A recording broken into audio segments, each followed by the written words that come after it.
नमस्कार बच्चों, ये आज हम आप लोगों को बताने जा रहे हैं पूर्ण वर्ग संख्याएं। तो वीडियो को अंत तक जरूर देखना, ये बहुत ही महत्वपूर्ण टॉपिक है। पूर्ण वर्ग संख्याएं, अपूर्ण वर्ग संख्याएं क्या होती हैं, तो परफेक्ट स्क्वायर और नॉन परफेक्ट स्क्वायर, तो इनको हम अंत तक जरूर देखना। पूर्ण वर्ग संख्याएं क्या होती हैं, पूर्ण वर्ग संख्याएं। तो हम सबसे पहले आप लोगों को इसकी थोड़ी सी बेसिक जानकारी दे रहे हैं, तो उनको ध्यान से देखना। पूर्ण वर्ग संख्याओं की पहचान क्या होती है, पर क्वेश्चन में, परीक्षाओं में क्वेश्चन कैसे पूछे जाते हैं, तो इनको ध्यान से ज़रूर देखना। और देखो, सबसे पहले जैसे बे संख्या, सबसे पहले इसकी डेफिनेशन समझो। डेफिनेशन क्या है? बे संख्याएं जिनका वर्गमूल एक पूर्ण संख्या हो, है, जिनका वर्गमूल एक पूर्ण संख्या हो, एक पूर्ण संख्या। अब पूर्ण संख्या क्या होती है? पूर्ण संख्या जो ना तो दशमलव में, ना जो संख्या दशमलव में ना आए, मतलब मुँह जिसका वर्गमूल दशमलव में नहीं आए। जैसे 25, तो 25 का वर्गमूल कितना होगा? 5। तो ये पूर्ण वर्ग संख्या है। 25 कैसी है? पूर्ण वर्ग संख्या। लेकिन यदि मान लो 13, तो 13 का वर्गमूल दशमलव में आएगा, है। 13 का वर्गमूल काय में आएगा? 3.4-5 के लगभग आएगा। तो इसमें दशमलव में जैसे इस पर, तो अपूर्ण संख्या पूर्ण संख्या नहीं होगी। तो पूर्ण संख्या नहीं होती वह पूर्ण, जिसका वर्गमूल वह पूर्ण वर्ग संख्या नहीं होती। तो पूर्ण वर्ग संख्या जैसे एक, तो एक का वर्ग कितना होता है? एक एकम एक, तो यह पूर्ण वर्ग संख्या है। दो का वर्ग कितना होता है? 2 दूनी 4, तो 4 एक पूर्ण वर्ग संख्या है। 3 तिरका 9, तो 9 एक पूर्ण वर्ग संख्या है। 1, 4, 9, 16, 25, 36, 49, 64, 81, 100, 121, 144, 169, 196, 225, 256, 289, 324, 361, 400, 441, ये सब क्या है? पूर्ण वर्ग संख्याएं। इनको पूर्ण वर्ग संख्याएं बोलते हैं। तो पूर्ण वर्ग संख्याओं की पहचान क्या होती है, तो ये को ध्यान से देखिए। पूर्ण वर्ग संख्याओं को सबसे पहले यहाँ देखिए, सब में पूर्ण वर्ग संख्याओं में ध्यान से देखिए। यहाँ पर एक इकाई में क्या होता है? एक। यदि इकाई में एक हो तो वह पूर्ण वर्ग संख्या हो सकती है। यदि इकाई में 4 हो तो पूर्ण वर्ग संख्या हो तक 9 हो, 6 हो, 5 हो, 6 हो, 9 हो और 64 हो। तो ये पूर्ण वर्ग 64 मतलब 4 इकाई में, अंक में 4 हो, या 1 या 100 डबल जीरो हो, सिंगल जीरो नहीं होना चाहिए। यदि सिंगल जीरो है तो वह पूर्ण वर्ग संख्या नहीं होती है। देखिए ध्यान से, ऐसे 10 पूर्ण वर्ग संख्या नहीं है, सिंगल जीरो है। 100 में डबल जीरो है, मतलब 100 का वर्गमूल कितना होता है? 10। तो ये पूर्ण वर्ग संख्या है। यदि मान लो 1000 लिखे जाएं, 1000, तो 1000 में यहाँ पर सिंगल जीरो, दो तो यहाँ जोड़ी बन गई, लेकिन यहाँ सिंगल जीरो बचा, तो सिंगल जीरो बना मतलब 1000 पूर्ण वर्ग संख्या नहीं है। यह पूर्ण वर्ग संख्या नहीं है, पूर्ण वर्ग संख्या नहीं है। तो देखिए ध्यान से, अब सबसे पहले यदि हमें अपूर्ण की पहचान करना है, नॉन परफेक्ट स्क्वायर की पहचान करना है, तो सबसे पहले हमें पूर्ण, जैसे क्वेश्चन, तो अपूर्ण की पहचान क्या होती है? अपूर्ण वर्ग की पहचान क्या होती है? अपूर्ण वर्ग संख्याओं की पहचान क्या होती है? ध्यान से देखना। यदि इकाई का अंक 2 हो, 3 हो, 7 हो, 8 हो, या अकेला जीरो हो, अकेला जीरो मतलब लास्ट में, या अकेला जीरो, या हम बोल सकते हैं ये जीरो विषम में हो, जीरो विषम में हो। तो बस इतना ध्यान रखना। अपूर्ण की पहचान, अपूर्ण वर्ग संख्याओं की पहचान, नॉन स्क्वायर की पहचान, यदि इकाई में 2 हो, ध्यान रखना, इकाई में 3 हो, इकाई का अंक 7 हो, या इकाई का अंक 8 हो, या अकेला जीरो हो, तो समझ जाओ है अपूर्ण वर्ग संख्या होगी, अपूर्ण वर्ग संख्या होगी। देखिए परीक्षाओं में कैसे क्वेश्चन पूछे जाते हैं कॉम्पिटिटिव एग्जाम्स में। देखिए क्वेश्चन जैसे, निम्नलिखित में पूर्ण वर्ग संख्या है, तो हम सबसे पहले अपूर्ण की पहचान करेंगे। अपूर्ण की पहचान देखिए, 1000 हमने अभी बताया, 1000 है ना जो पूर्ण वर्ग संख्या नहीं है। क्योंकि यहाँ पर 2 तो यहाँ बन गए, लेकिन 1 शून्य 0 अकेला बच रहा हो। जहाँ 0 अकेला बचे समझ जाओ वह अपूर्ण संख्या होती है। तो एक अपूर्ण संख्या, ये गलत है ऑप्शन। दूसरा ऑप्शन देखिए, इकाई अंक 3 है और हमने अभी बताया था इकाई अंक अगर 3 है तो वह अपूर्ण संख्या होती है, अपूर्ण वर्ग संख्या होती है। पूर्ण वर्ग संख्या नहीं होती, अपूर्ण वर्ग संख्या होती है। यदि इकाई अंक 7 हो, इकाई अंक 7 हो तो यह भी अपूर्ण संख्या है, यह भी है क्या है। और 2304 इकाई में क्या है 4, तो यह पूर्ण वर्ग संख्या है, यह पूर्ण वर्ग संख्या है, पूर्ण वर्ग संख्या है। तो ध्यान रखना इसको, अपूर्ण की सबसे पहले हमें अपूर्ण की पहचान कर लेना है, फिर उसके बाद हम पूर्ण संख्या देखेंगे, फिर उसके बाद हम पूर्ण संख्या देखेंगे।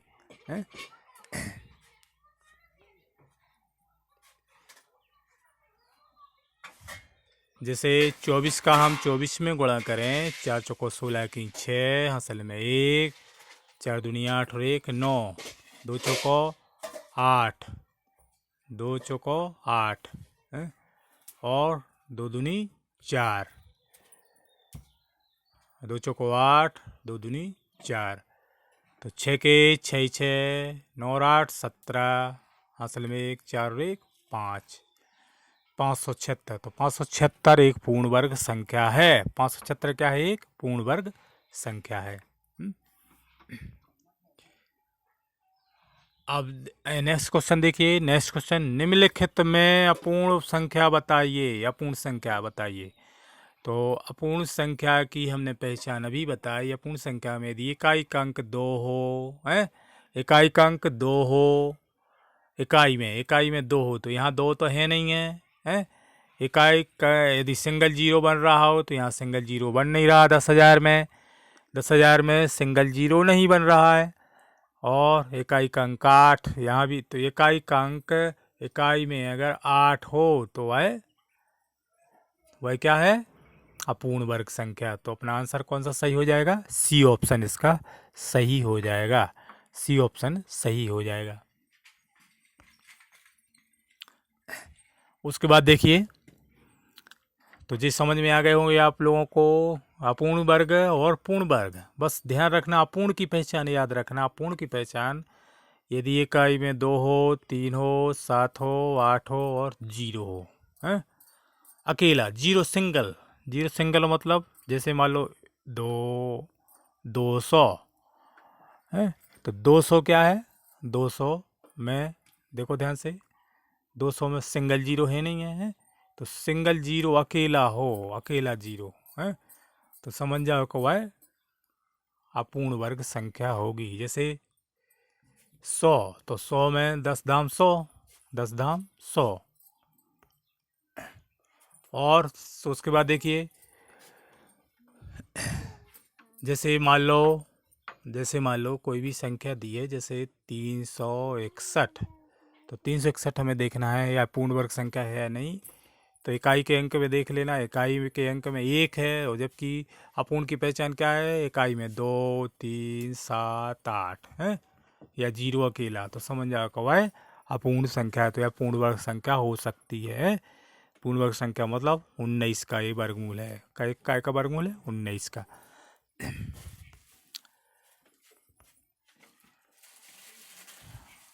नेक्स्ट क्वेश्चन देखिए, निम्नलिखित में 4225 का वर्गमूल बताइए। यह 4225 एक पूर्ण वर्ग संख्या है, इसका हमें वर्गमूल बताना है। तो वर्गमूल ध्यान रखना, यदि इकाई के अंक में 5 हो तो उसका वर्गमूल भी इकाई के अंक में 5 ही होता है। तो इसका इकाई का अंक क्या है? 5, तो यह 65 का वर्गमूल होगा।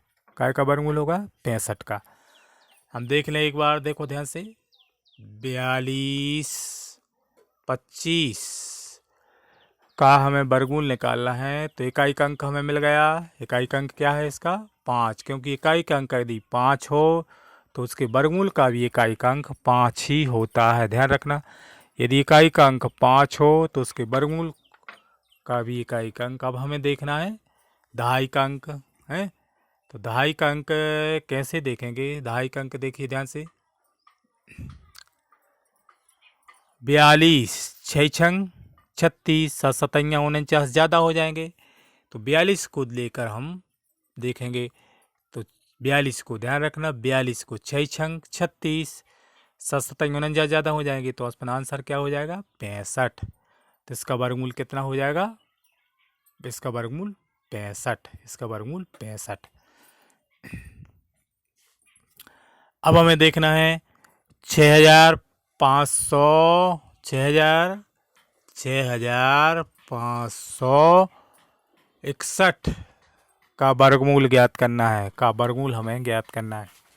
तो सबसे पहले हम देखेंगे इकाई अंक यदि एक हो, यदि इकाई अंक एक हो तो उसके वर्गमूल का इकाई अंक भी एक ही होता है, क्योंकि एक एकम एक। अब हमें इन दोनों में देखना है। ये तो हो नहीं सकता है क्योंकि 0 और ये भी नहीं हो सकता। इकाई अंक 5 है और यहाँ इकाई अंक क्या है? 1। तो हमें 31 और 81 में देखना है। 31 और 81 में देखना है कौन सी वर्गमूल, कौन किसका वर्गमूल क्या है। 31 हो सकता है, 81 है। तो हम देखेंगे ध्यान से, जैसे 30 30, तो 30 का वर्ग 3 तिरका 9। 30 का वर्ग कितना होता है? 3 तिरका 9, 900 है। जबकि ये संख्या बड़ी है तो अपना आंसर सही क्या हो जाएगा? 81। क्या हो जाएगा इसका वर्गमूल? 81। इसका वर्गमूल 81 हो जाएगा।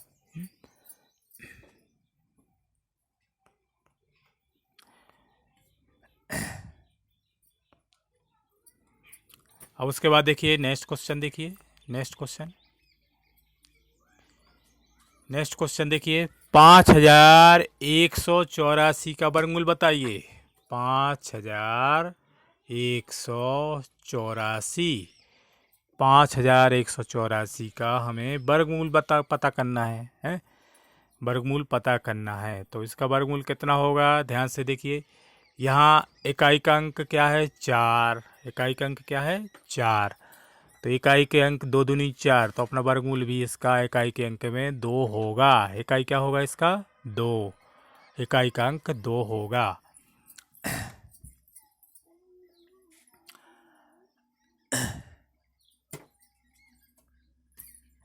अब हमें देखना है यहाँ पर है, यहाँ पर देखना है हमें 7 सतैया 49, 7 सतैया 49, 8 अठैया 64 51 से ज़्यादा हो जाएंगे। तो 7 सतैया 49, तो इसका वर्गमूल हो जाएगा कितना? 72। इसका वर्गमूल 72 हो जाएगा। एक बार हम चेक भी कर सकते हैं।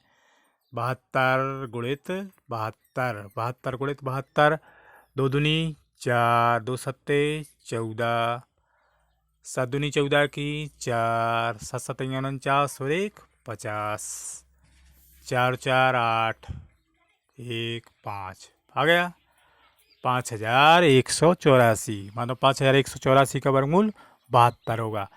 अब यदि 72, यदि 82, तो 82 हो नहीं सकता। 82 क्यों नहीं हो सकता? देखिए ध्यान से, 82 इसलिए नहीं हो सकता क्योंकि हमें पता है कि 80 गुणित 80 कितने होते हैं? 80 गुणित 80 8 अठैया 64।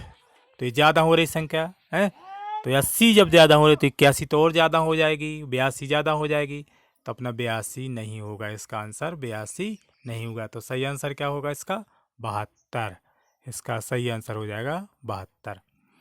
तो ये आप लोगों को पहचान समझ में आ गई होगी। अपूर्ण वर्ग की पहचान। अपूर्ण वर्ग में संख्याओं में ध्यान रखना, यदि इकाई के अंक में 2 हो, 3 हो, 7 हो, 8 हो या 0 अकेला हो तो समझ जाओ वह नॉन नॉन बिना पूर्ण वर्ग वाली संख्या होगी। मतलब पूर्ण वर्ग संख्या नहीं होगी। पूर्ण वर्ग संख्या नहीं होगी, नॉन स्क्वायर संख्या होगी। नॉन स्क्वायर नंबर होगा और नॉन फिनिश स्क्वायर नंबर होगा। तो अब ध्यान रखना इसका। और वर्गमूल निकालने की हमने ट्रिक बताई। जैसे कोई भी संख्या का हमें वर्गमूल निकालना है, मान लो हमें 196 का वर्गमूल निकालना है। 196 का वर्गमूल तो सबसे पहले हम देखेंगे 196, 2 दूनी 4, 3 तिरका 9 ज़्यादा हो जाएंगे हैं, 3 तिरका 9 ज़्यादा हो जाएंगे। तो 2 दूनी 4, 3 तिरका 9 इसमें ज़्यादा हो जाएंगे। 4 चौको 16, 4 चौको 16। तो यहाँ एकाइक अंक अपना 4 होगा। एकाइक अंक क्या होगा? 4। अब दहाई में हमें देखना है दहाइक अंक क्या हो जाएगा इसमें। दहाइक अंक 1, एक एकम 1, मतलब 196 का वर्गमूल 14। नहीं 14 दो, सॉरी, इसको तो एक बार और समझ लो ध्यान से। ये पूर्ण वर्ग संख्या नहीं होगी। जैसे एक का वर्गमूल 1 होता है, 2 का वर्गमूल 4 होता है, 3 का वर्गमूल 9, 4 का वर्गमूल 16, 5 का वर्गमूल 25, 6 का वर्गमूल 36, 7 का वर्गमूल 49 का वर्गमूल 7, और 64 का वर्गमूल 8, और 81 का वर्गमूल 9, 100 का वर्गमूल 10, 121 का 11, 144 का 12, 169 का 13, 196 का 14। 196 का क्या होता है? 14। और 225 का 15, 256 का 16, 289 का 17, 324 का 18, 361 का 19, 400 का 20, और 441 का 21। तो ये आप लोगों को समझ में आ गए होंगे।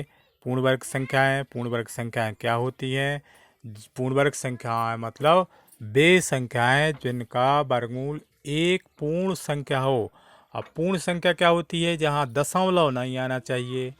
पूर्ण संख्या मतलब उसका वर्गमूल दशमलव में ना हो। ध्यान रखना, उसका दशमलव में ना हो। पूर्ण संख्या निकल आए। पूर्ण संख्या 1 निकल आए, 2 निकल आए, 3 निकल आए, 1 2 3 4 5 6, कोई भी संख्या हो सकती है।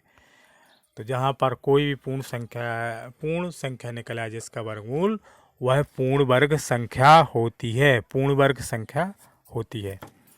तो हम अगले वीडियो में आप लोगों को और भी वर्गमूल और घनमूल से संबंधित महत्वपूर्ण ट्रिकें बताएंगे।